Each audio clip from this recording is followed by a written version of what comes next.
You've seen it before. In fact, if you're watching this, you've probably experienced it yourself.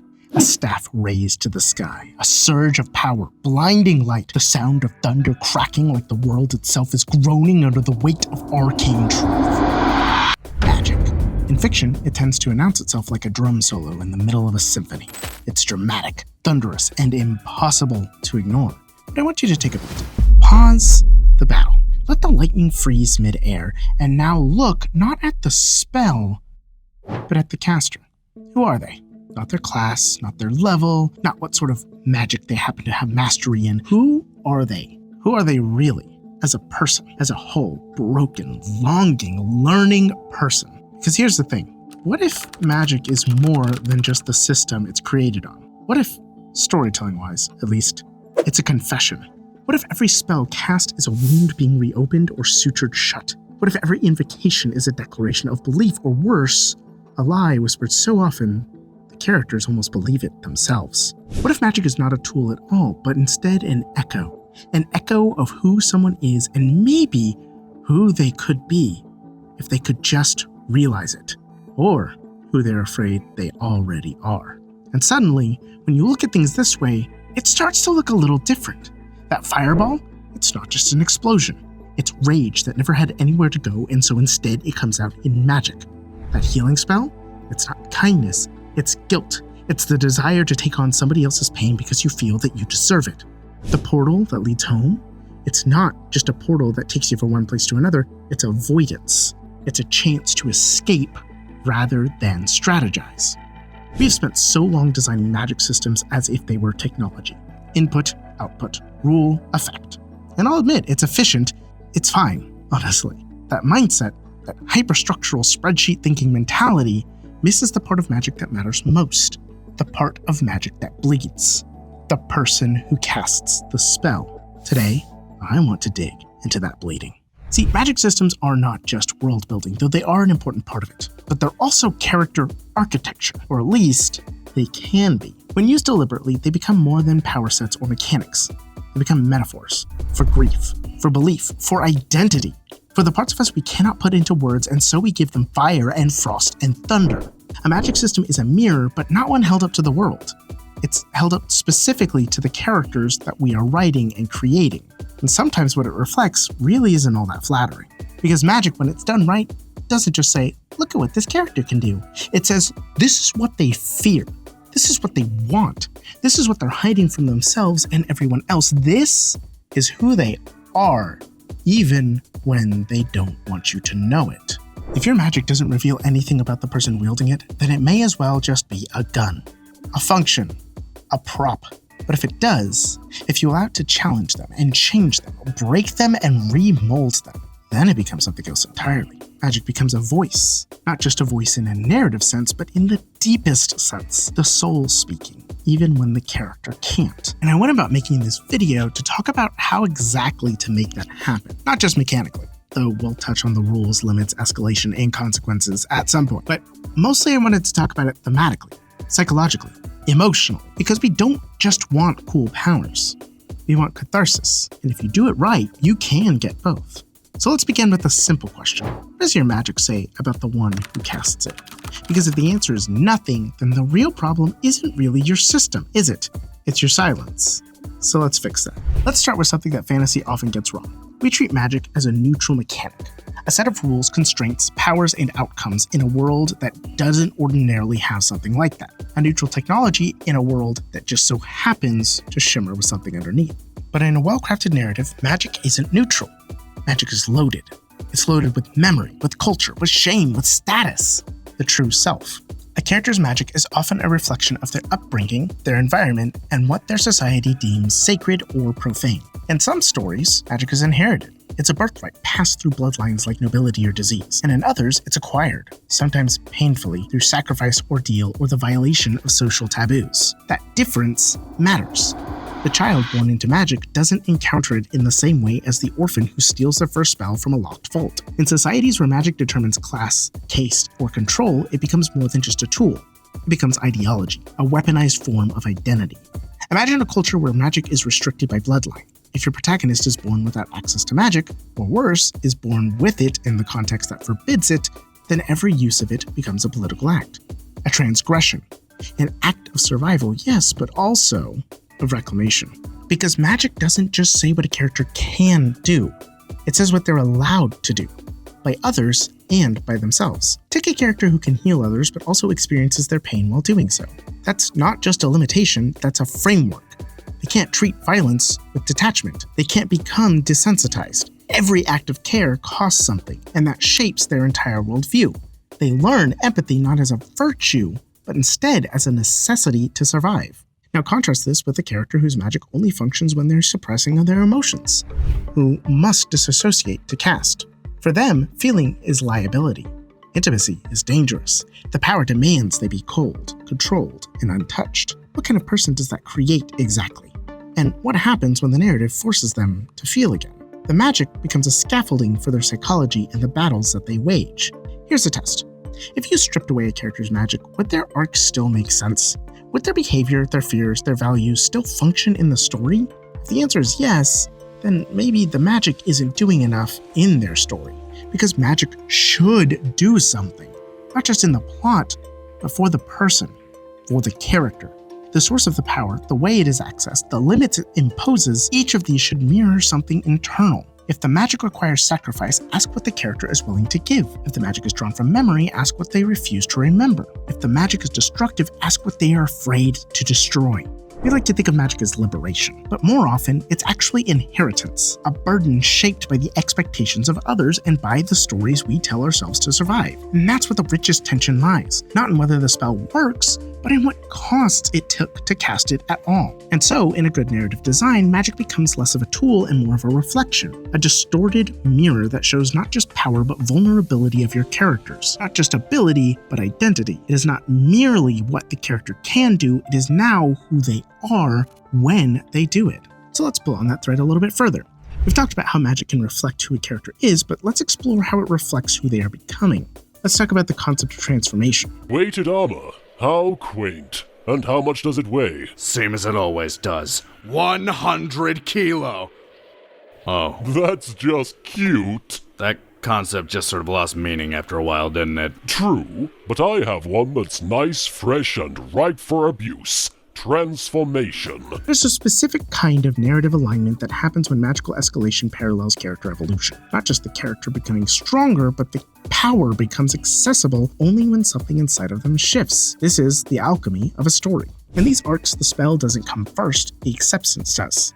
The grief, the confession, the realization, the growth of a character. Maybe the character cannot unlock their full magic until they confront repressed trauma. Maybe their powers surge when they finally speak long-buried truth. In these moments, magic becomes not a reward for progress, but a manifestation of it. The external reflects the internal.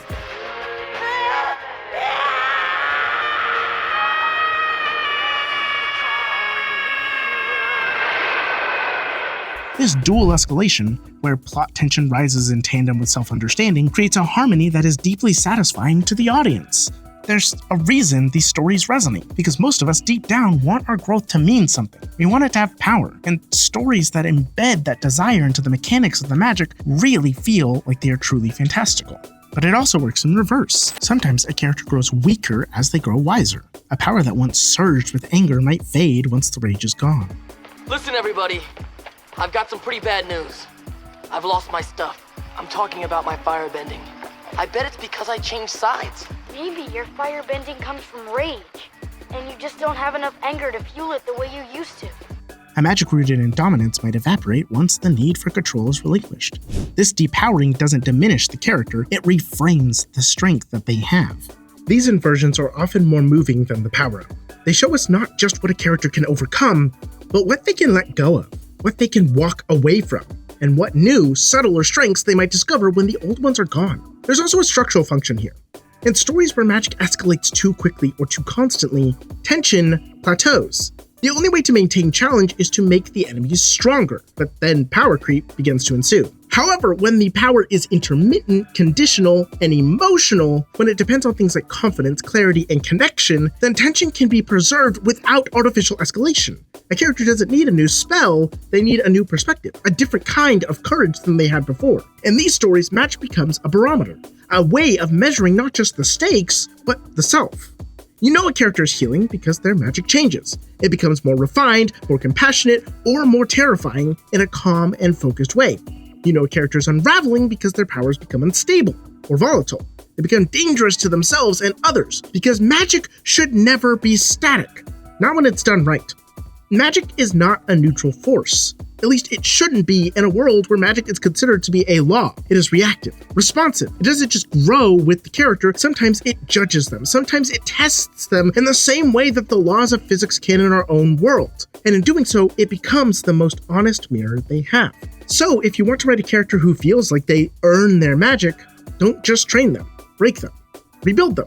Let the power rise and fall not with their experience bar, but with their soul. We often talk about limitations in magic systems like they're the final word. The non-negotiable guardrails that give structure to an otherwise fantastical world. And sure, in hard magic systems, limitations are essential. They define boundaries. They make systems predictable, legible, and fair. But costs are where things can begin to bleed. Costs aren't just about what a character can't do, they're about what they shouldn't do, and more importantly, what they're willing to do despite that fact. Let's get clear on this. A limitation is mechanical. A cost is thematic. One tells you how the character works, the other tells you who the character is, because not every price is paid in blood and spell slots. Some costs run deeper. Memory, for instance. What if a spell a character casts forces them to lose a cherished moment, a face, a name, a piece of themselves they swore they'd never forget? Suddenly, magic is not just a skill set, it's an act of erasure. Here's the deeper layer. The real function of cost is in balance. It's character revelation. What is your protagonist willing to give up to win? What lines will they cross without blinking? And which ones will haunt them forever? The story doesn't need to tell us these answers directly. It shows us every time they reach for magic. Every time they hesitate. Every time they push through their hesitation despite that. This becomes especially interesting when costs aren't symmetrical.